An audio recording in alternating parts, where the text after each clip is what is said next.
Nagluto ako dito ng radish bee. Ayan. Mga bee, nagluto ako dito ng radish. Ito yan, meron ako dito shrimp meat. Yan, pinrito ko po ng ganito at mamaya ikakat natin yan. Hiwa-hiwain lang natin ng ganito. At ito, nagbabad ako dito ng sliced pork yan guys.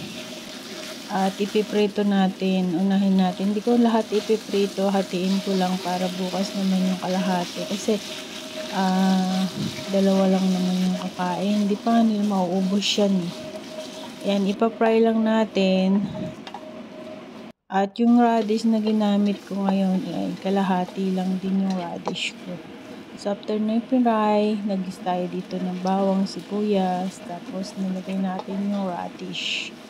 Ayan, yung radish na to guys, at saka yung ating black ears mushroom, nilagay din ako dito ng sugar, at saka konting oyster sauce.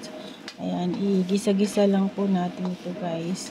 Ito yung wala siyang sauce na sabaw. Yan, gusto niya kasi tuyo yung yung gulay na ginigisa. At nilagay ko na nga dito yung ating sliced pork na pinray natin ng una. At saka itong shrimp.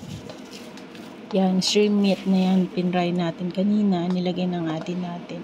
At yan, kasi yung ating radish, binabad ko yun sa asin at konting piga-piga. Tapos hinugasan ulit natin para mawala yung anghang-anghang niya.